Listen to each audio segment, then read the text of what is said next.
Good morning, everyone. This is Riya Pramanik, and we are continuing with our course that is BPSC 145. In this course, we are learning about the democracy and development in the Northeast India. So, we are continuing with this, and today we are going to learn about three units that is, Unit 11, about starting with Unit 11, that is students' movement. Then, we will be talking about women's movement and then environmental movements. So, let's start with students' movements introduction. So, student movements in the Northeast India is considered to be most vocal, most influential, and very articulate group.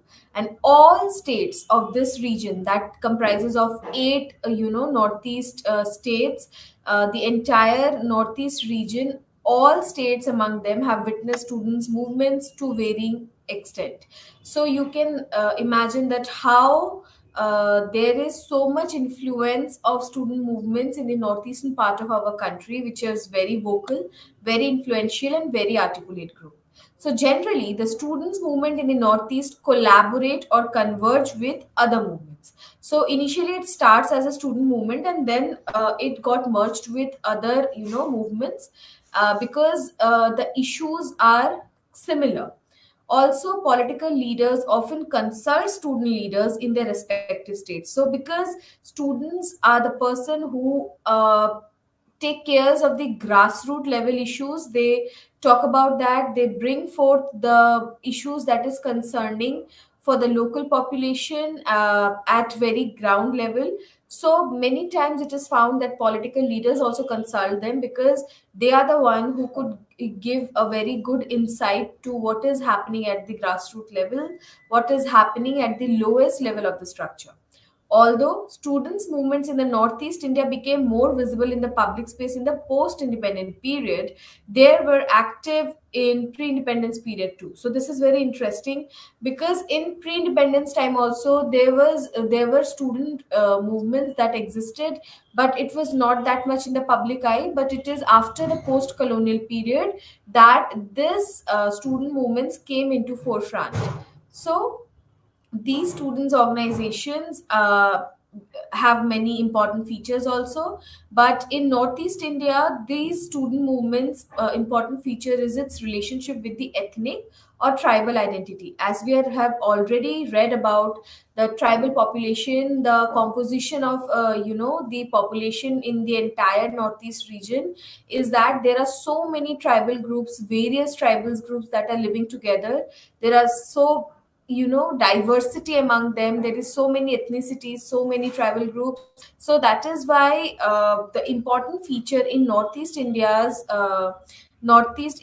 students movement is that they have a very close relationship with the ethnic and the tribal identity. Also, these students organization plays a very important role in the movement in different states of Northeast India, and they can be identified on the basis of their ethnic or tribal identity. This is also very unique to the student movements that existed in the northeastern part of our country. So their movement.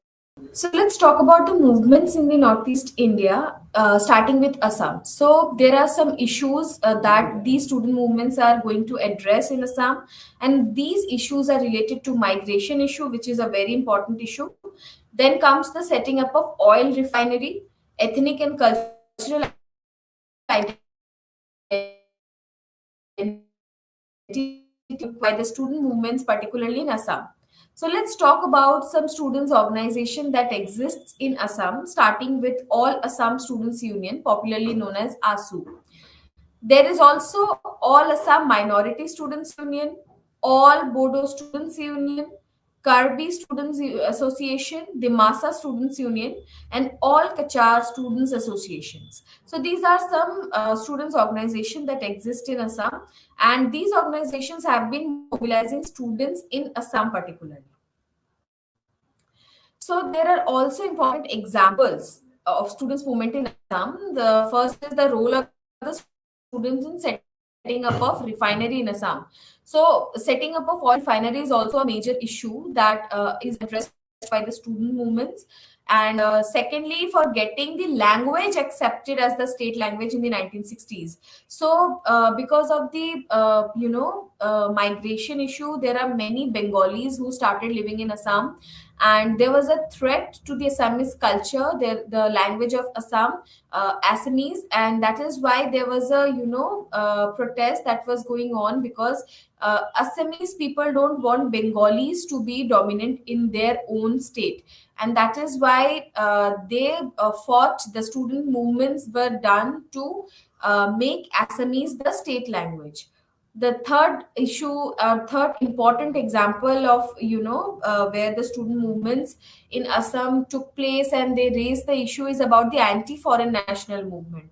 So this is also the issue which is related to migration that came from Bangladesh, particularly Bangladesh and Myanmar. So also the role of the AMSU, that is all Assam Minority Students Union, that started from 1980s.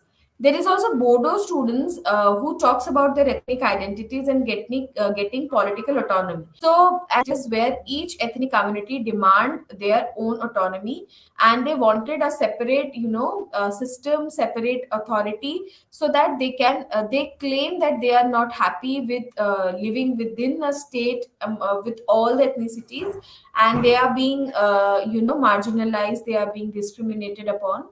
So that is the reason why these ethnicities became a major issue, and the principal way of mobilizing these student movements became the demonstrations, rallies, demanded getting Assamese declared as the state language in Assam. This is also very important because of the population influx, the migrants are so many. The illegal migrants are a huge population. So it was very much demanded that Assamese should be made the state language, so that they can still say that this is Assam, which has a distinct and traditional culture. Otherwise, it will be got diluted. So the recognition of Assamese as an official language in entire Assam consisted of areas where Assamese was not spoken by most people, and which led to protest in other regions, the hills, the Barak Valley. Also, there is a demand for formation of a hill state out of hill district of Assam. So we have discussed about this in our previous sessions, that how there are two parts of Assam. One is plain area and the hill area. And here we are learning that there was a demand among the population living in the hill districts of Assam, where they wanted a separate hill state, and they wanted a Purvanchal in Barak Valley of the state. In 1966, the all Assam students for Assam student, and these Sahitya Sabha and Assamese intellectual launched, the oil refinery movement was launched to the decision of the central government in Calcutta, not in Assam, which had oil reserves. So it was done in Kolkata and not Kolkata now. Back then it was Calcutta, and not in Assam, which had oil reserves. So this was the reason why they started this oil refinery movement. Also consider the decision of the central government as an act of stepmotherly treatment to Assam. So because it was always claimed that the government of India or the central government, always from the initial times, they behaved like a stepmother to the northeastern part of our country, and that is what they are also saying during this movement. As a consequence of the students' protest, the central government established oil refinery in Nunmati, Guwahati on January 1, 1962. So, as we learned that the ASU led this 6-year movement, and in this movement, organizations such as Assam Gan Parishad also lecture that there are political parties who consult students' union as they have more knowledge about the grassroots problems. So sometimes students launch movements in certain political context, that is before and after the elections, competition between leaders and parties, and formation of government. With This we end with unit 11, that was about students movement. Now we are moving forward to unit 12, that talks about women's movement in northeast India. This is also a very important thing because being a region where there is so many diversities, so many tribal groups, so many ethnicities, women's role in that part of our country is very important to understand. So let's start with this unit 12. Let's introduce this chapter in the northeast India as well as other parts of India. So this is very important that women's movement in northeast India are among the most visible movements. They have raised voices against gender based injustice, alcoholism, drug abuse, the coercion by the agencies such as the army or police, as well as for political autonomy or representation. So these are the issues that they addressed, and they are effective agencies of social transformation in the society.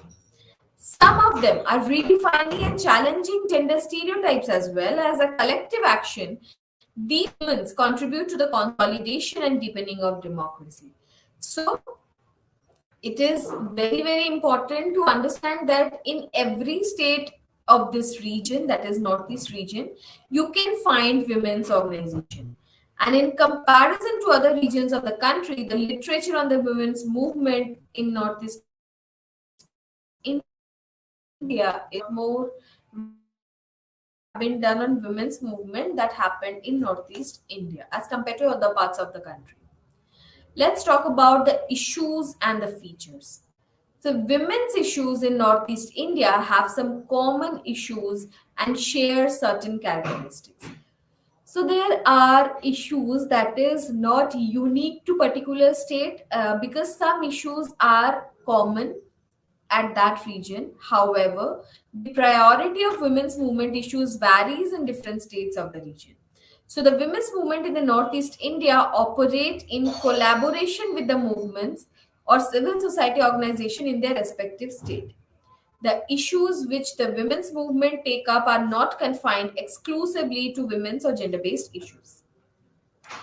So these movements addressed all kinds of issues relating to their society, that is social, cultural, economic, and political issues. And what are the issues, specific issues that are included in their movement? First and foremost is restoring peace during insurgency or ethnic violence. This was a very big demand that is done, that is, put forward by the women's movement. Secondly, they are opposing AFSPA or excessive use of force by police or army.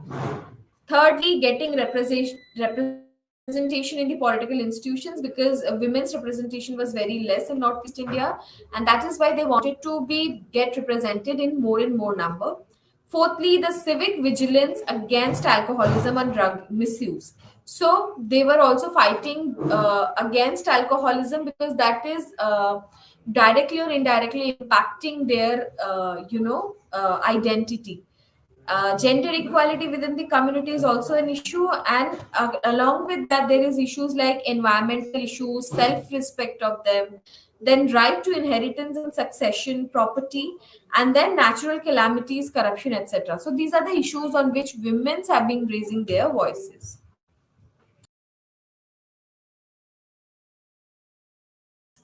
So, Northeastern women movements have some common features among them. And also, it is important to understand that these movements are apolitical. That means they are not politically active, and not only active, but they have no links with politics. So, it does not mean also when we are saying that these women's movement are apolitical, it does not mean that they do not participate in politics. Indeed, their mobilization into collective action or social movement is a political act. What it means that they do not have a formal relationship with the political parties. So whatever they are doing, their collective action is also a political act, but they don't have any formal relationship with the political parties. That is why we are saying that women's movement is apolitical in nature. However, they may have been supported by political parties or they may support political parties. parties. So they have no formal relationship with political parties, but they are supported by some political parties, and also in return they also support some political parties who talks about women, who takes care of women issues.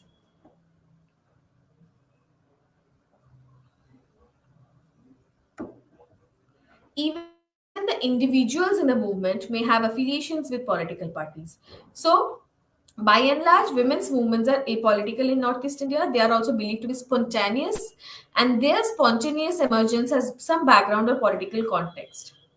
Even though women play a dominant role in their movement, they mobilize the support of other sections of the society or work in collaboration with them. So, women is the dominant, of course, in their movement, but they also include other sections of the society. They collaborate with them, and more for the important thing is that these women movements are very, very peaceful, and they have strong roots in their communities. So let's talk about movements in the states, that is Nagaland. So how Nagaland's women's movement have been taking place. So Nagaland often has been witness to disturbances caused due to insurgency and ethnic conflict. So two are the major reasons for disturbances in Nagaland. First is insurgency. Secondly is the ethnic conflict, as there are so many ethnicities living together. So this has affected the life and livelihood of the people in the state. So women in the state have attempted to restore peace in the state. So they wanted to have a peaceful life. They wanted to make the world peaceful. They wanted their Nagaland state to be peaceful. So Naga Mothers Association (NMA) is one such women's organization in Nagaland. The Naga Mothers Association was born on February 14th, 1984. Its preamble underlined the need for sensitizing the Nagas towards the meaningful life and human development. So this organization, named as Naga Mothers Association, they are working towards human development and towards finding a meaningful life. And this could be possible by restoring a peaceful atmosphere in the state. So they wanted ultimately the peace. The NMA adopted the principle of shed no more blood as its motto. This is very important. This Naga Mothers Association, they have a slogan, and they adopted this, that shed no more blood. Whatever has been done is done, but there should not be more bloodshedding. So the NMA took it upon itself to initiate peace in the region. So the major target for NMA was to restore peace, and it was instrumental in facilitating a ceasefire between the government of India and the National Socialist Council of Nagaland in 1997. This is very important. This movement, led by Naga Mothers Association, it was so powerful that they played a very important role in facilitating a ceasefire. So during the Naga Kuki conflict in the 1990s, so what is this Naga Kuki? They are ethnic communities. Nagas are different, Kukis are different. So, during the Naga Kuki conflict in the 1990s, women's groups belonging to both ethnic communities, Nagas and Kukis, attempted to restore peace. So, they came together. When there is a conflict going on between two ethnic communities, between Nagas and Kukis, the women's groups among both these, ethnic communities, they came forward, they worked together to restore peace. So, this is something which is very, crucial at a time when there is conflict. One hand there is conflict going on the other hand there were women who came together, who joined hands to restore peace. So this NMA, Naga Women's Union Manipur, and the Kuki Women's Association engaged with their respective groups to stop the violence. And these women's groups walked through long stretches of hills for days to persuade underground outfits belonging to their respective communities from indulging in violence. So they have been doing many things. Now let's talk about Manipur. Women's movements in Manipur can be traced to the colonial period. So this movements in Manipur is not new, or we can't say that it is just after independence, but it started in the colonial period only. In the year 1904 and 1939, Nupi means women and land means war, in Manipur had protested against the British order. In this order, men were asked to rebuild the British political agent's house, which had been doused in fire.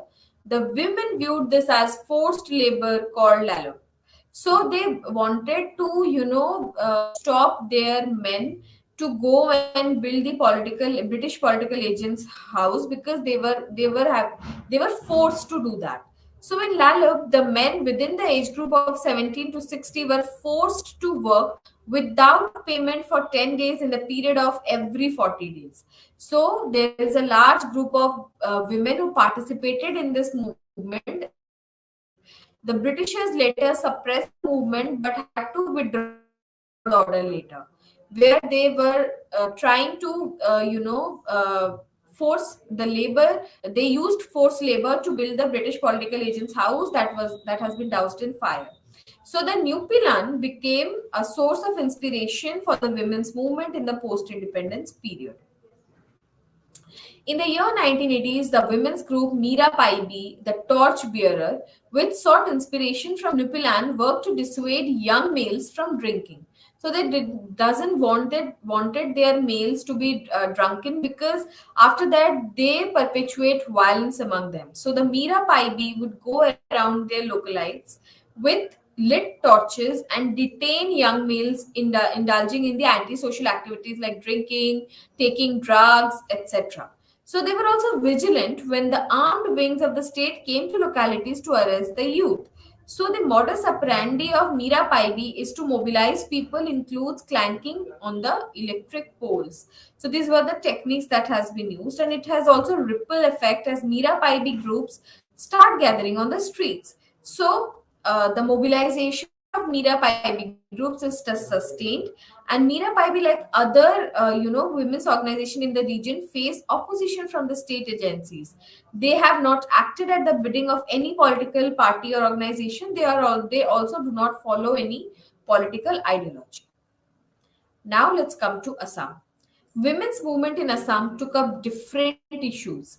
What are those? First is violence against women, self-respect for women, gender-based wage discrimination, patriarchal values or hierarchy, restoration of peace during the conflicts, promotion of education, ban of alcoholism, and political representation in society, and challenge the patriarchy inherent in it.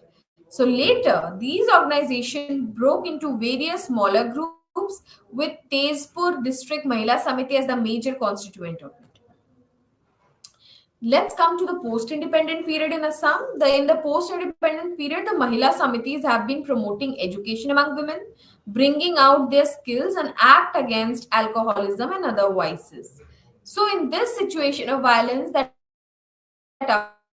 occurred during the Ulfa's activity, women for establishing peace. So, the Bodo women have also participated in the Bodo autonomy movement. It is after the signing of the Assam Accord and the establishment of a separate state for Bodoland led by the All Bodo Students Union. The Bodo women also use literary mean to articulate their views and spread awareness about evergreen, deciduous, pine, temperate, alpine, and grassland, among others. So there have been diverse species that you can find in Arunachal Pradesh, and forests in Arunachal Pradesh are the most important avenues for employment of the local people. So this is also a source of their revenue generation for the state. So this is very important, that environment is not only important for the well-being and for our human development, but also it helps in economic development of the state. So the Supreme Court in the year 1996 passed an order against the felling up of trees, but later allowed it with a directive that the regeneration efforts, that is planting of trees, must be commensurate with felling. So this is how they are living. Let's talk about Assam. In Assam, there have been a number of movements that have opposed the construction of large hydro projects. So there are various student movements and civil society organization which comes forward to stop this large hydro projects, such as the All Assam Student Movement (ASU). We have discussed about it. Next is People's Movement for Subansiri Valley (PMSV), Krishak Mukti Sangram Samiti (KMSS), and Takam Mishing Poring Kebang have been protesting against the Lower Subansiri hydroelectric project. So they came forward. These students' union took part in opposing the construction of these large hydro projects. These organizations have also demanded that an environmental impact assessment EIA study should be conducted to estimate the negative impact of this project will have on the local population and the ecology. So they demanded that there should be a report which talks about the negative impacts, possible negative impacts after this project has been established. So, such a study might suggest that necessary alternative provisions mitigate the negative impact of the large hydroelectric projects in the region. The protest also have been critical about the structural design of the dam, as the region is prone to earthquakes. So there is also possibility that because of the design of the dam, the region might face earthquakes. So if constructed along with those parameters, the dam would collapse if an earthquake with 8.5 intensity were to hit the region. And if it happens, the entire region, the entire area that comes under that dam would be drawn. So it might also lead to massive flooding of the region and downstream areas. So this was the fear why they were, asking for ban, opposing the building up of dam. So the organizations have also been pointing out the project will cause internal displacement in the region. That is a very important issue when people have been displaced because of the construction of dam. Also, coal mining projects in Assam have also faced protests from the ASU, Yuva Chhatra Parishad, and the Student Science Society. Coal mining was also undertaken by Coal India in Margarita, Makum, and Ledo regions, and have been a steady increase in the migration of non-tribal population into those areas. The Tipamukh Dam project, which aims to construct the dam on the Barak River, has also attracted some criticism on environmental grounds. So, there are many projects that were planned to undertake in Assam, but because of all these possible environmental problems, environmental, harm, these have been opposed by the students union specifically, because they feel that in the name of development there will be many negative impact that will be that will be faced by the local population, local tribes, and also the ecology will be affected. So it is feared that if a dam is built, it will have severe negative impact on people, particularly the Zeliang communities living in that region. So the region where this Tipamukh Dam project is going to happen, the communities, Zeliang communities will be badly affected. They need to relocate themselves, and this relocation hampers the way they decided their life to be. So their houses will be submerged, and their ecological diversity would be totally destroyed because of this Tipamukh Dam project. So the Social Action Development Organization in Kakchin Kunno in Thobal district organized a cycle rally to protest against the construction of Tipaimukh Dam. So this is how they are protesting. They are doing cycle rally to make the government aware about the negative impacts of these dams and huge, hydro projects. Now, let's talk about Meghalaya. In Meghalaya, there are some important environmental problems. And what are these problems that is, a big concern for Meghalaya people? There is deforestation, which is a very important issue. Next comes the fragmentation of forest. Fragmentation of forest also considered to be a very major issue, environmental problems that can arise. Soil degradation is there, and biodiversity loss. Along with this, there is also possibilities of contamination of water bodies due to silting. Unregulated, unscientific, and illegal mining is also a very important reason why Meghalaya people are facing environmental degradation. Along with this, there is logging and practice of short cycles of jhum cultivation. We discussed about it. So these are the important environmental problems that Meghalaya is facing. So Meghalaya has rich mineral resources such as coal, limestone, feldspar, quartz, glass sand, sillimanite, clay, and kaolin. So resources are so many in Meghalaya. In Mizoram, environmental problems appears in terms of increase in population. That is very different from other part. Pollution caused by vehicular emissions, jhum cultivation, lack of proper sewage system, etc. These are the reasons of environmental degradation in Mizoram. There is also slash and burn methods. They are also threatened biodiversity and human health in the state. The state of Mizoram has introduced programs for the protection and conservation of the forest in Mizoram.